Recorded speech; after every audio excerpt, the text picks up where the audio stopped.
So here I am, sitting in my office, minding my own business. I'm the only person in the building. I've got nothing to do.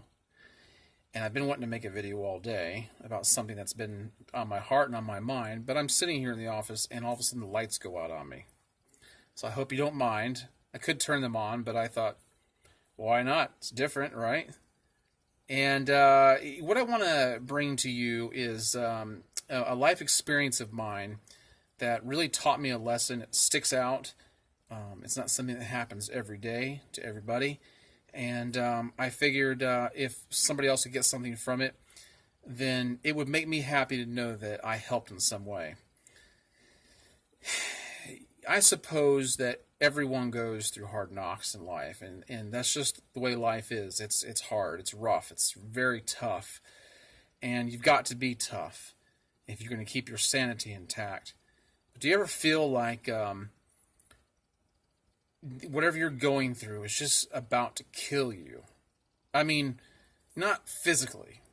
Perhaps you could see that happening down the road as you mentally wither away or emotionally crumble apart, and you think, what's left?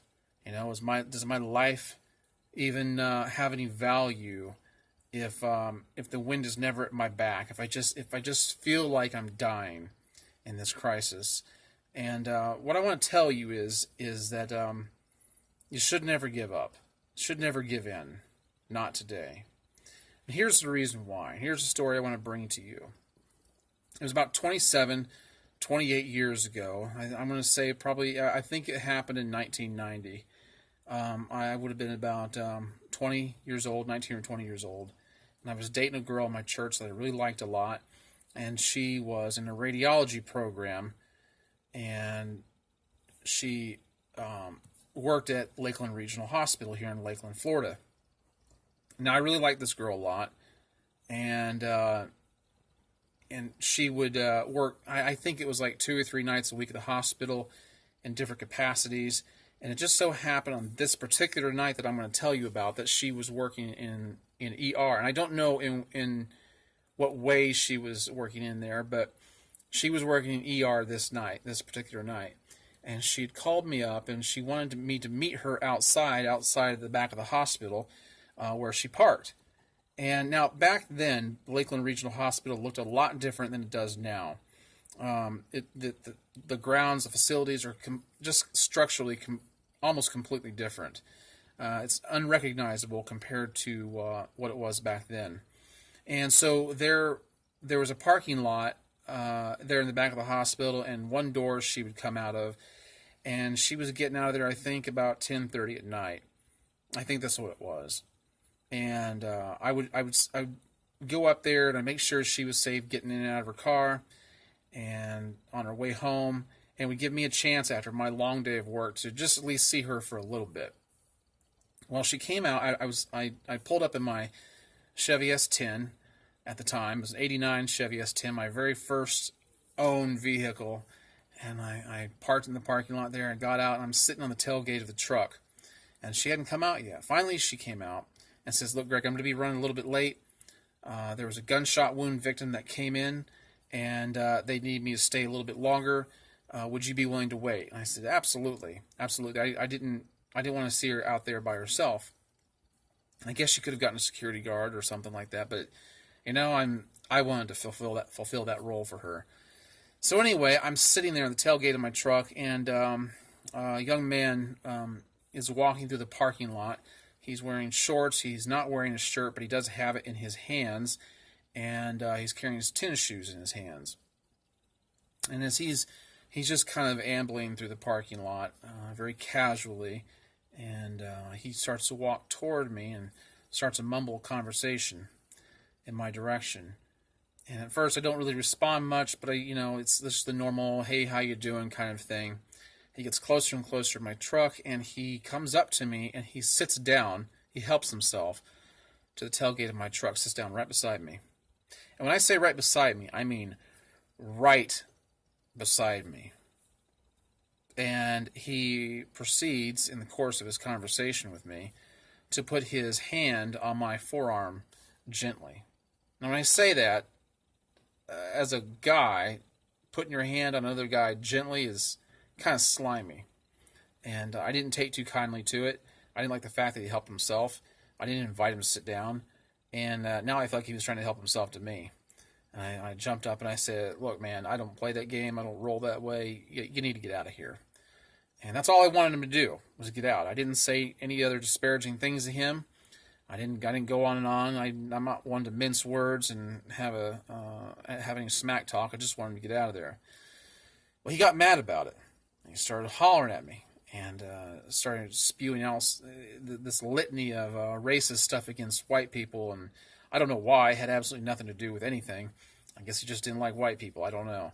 But he starts to go on and on about how bad we are and how horrible we are and how we get all the breaks and everything goes our way, and as if that's some kind of excuse for whatever it is he wanted to do. I don't know. I have no idea. I didn't really respond to him at all. And so he starts to walk off. And as he's walking off, he gets to the other end of the parking lot. Now, mind you, there is no security guards rolling around the parking lot this time. They did have security guards, but for whatever reason, they weren't there at that time. And he gets to the end of the parking lot on foot, and he turns back around. He makes a loop at the end, and he starts heading my way again. And I was really hoping he would just keep on walking. He started heading my direction. He gets closer and closer. And he pulls out a pistol, a revolver, out of his shoe, and he points it at me. He is too far away from me to actually lay my hands on him, and close enough that he could have shot me in the back if I had got up and tried to run away. So I figured my safest bet was for him to get as close as he possibly could to me, and that was going to probably be my best case scenario. And so he did. He got real close, and he began to spew his hatred for me and for white people in general, and I don't know why. I don't know why he would have said any of that. I don't hate black people. That's not a thing for me. I don't care. It's just whatever his deal was. I don't know what it was, but he comes up to me, and he puts the gun to my head, and he says, "I want your money." I said, "Okay." And I'm thinking, man, I work hard. I didn't make much money back then. I was just a young man, I didn't make much money, and I didn't really want to give it to him. But I figured I'm probably going to have to. And he just went on and on, but he had it pressed right up next to my temple. Now, I'm pretty good about staying calm in a crisis. I don't have any problem doing that. And I went with the flow of it, but I really did think, to be quite honest with you, I'm going to die tonight. I'm going to die tonight. I can't believe this is the way it ends for me. What is this going to do to my family? I had a different path charted out in my mind. And that's what was going through my mind. And I started to stand up I was still sitting on my tailgate when he walked up to me. I started to stand up. He says, "What are you doing?" I said, "Well, if you want my wallet, I'm going to have to stand up to get it out of the back of my pocket." He goes, "Okay, but don't make any quick moves." Well, quick moves is precisely what I was thinking. But I really still thought, there's no way I'm going to get out of this alive. He removes the revolver from my temple, and he puts it to my ribs. And he says, "You know what I'm going to do to you? I'm going to kill you first, and then I'm going to play with you." That's what he said to me. And I went from, I'm going to die tonight, to a little light going off in my head. And that's when I said to myself, you know what? I guess I'm not going to die tonight. I cannot fathom the idea of another man molesting me after he's killed me. I could almost deal with the idea of being killed at gunpoint better than I can deal with the end result. Now, he may not have been willing to go through with all of that, but he put the idea in my head.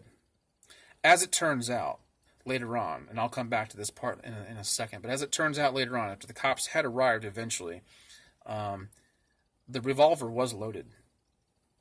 And the man that my girlfriend was working on in ER, the gunshot wound victim that I told you about earlier, this man that I was dealing with out in the parking lot is the one that had shot him.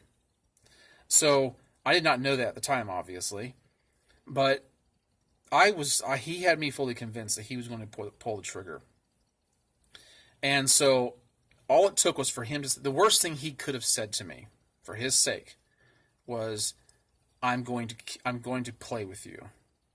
I'm going to kill you first, and I'm going to play with you. That's the worst thing he could have said, because it was at that moment that I knew I was not going to die.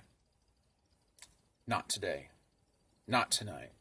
That was my mentality. Not today. This is not. I may go down. I may get shot. I may end up dying in any various ways someday. But not tonight. Not today. Not this way. And so a struggle ensued. All I knew, without going into too much of a description that would bore you, I knew I had to remove myself from the direction of the whatever trajectory the bullet would go, and I removed myself as a target. Is basically what I'm saying. I'm probably not putting that right, but I removed myself as a target. A struggle ensued, and we both went to the ground. The gun scooted across the pavement. We both jumped for it. I grabbed it before he did, and I don't know how to handle guns. Ashamedly, I say that. I wish I did, but I don't know how to handle guns. And so I took it and I threw it. And that's when I said, okay, no more gun. Let's see how tough of a guy you are now. And after that, we boxed it out. Now, the cops did show up. He did try to flee. He was arrested. And then I found out that like a year or so later, he tried to do this to somebody else. And I've got another interesting little story about that I might reveal later. But here's my point. Here's my point. Is that I felt like I was going to die. And that experience is just a microcosm in the span of our life. You know, you may be going through something right now that you feel like you just aren't going to make it. You feel like you're going to die. Maybe not physically, but maybe mentally, emotionally. You're having a hard time keeping it together. Spiritually, you're falling apart. Mentally, you question your sanity. And you just don't know if you can make it. What I want to say to you is, if you're watching this video right now, you're not done. You're not out. You're not, this isn't finished. Otherwise, you wouldn't be here. You wouldn't be watching this.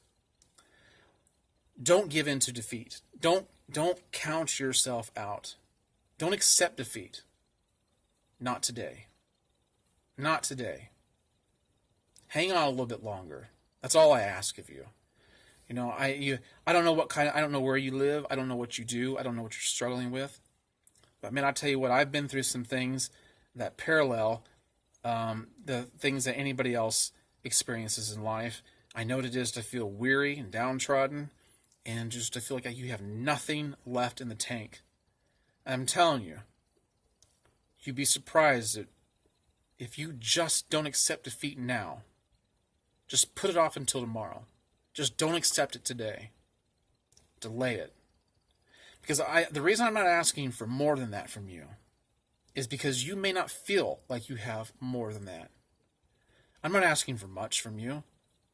I'm not asking for anything from you, except that you just don't accept defeat today. That's it. Just don't accept it today. And tomorrow, come back and watch this video again. Because I'm telling you, I just felt really compelled for some reason today to share this. I just feel like, I don't know why, but I just feel like there's somebody out there that needs to hear this, that ought to hear this. And if it's you, I'm glad it reached you, and I hope it helped. And if you're watching this and you know somebody that probably should hear this, please share it with them.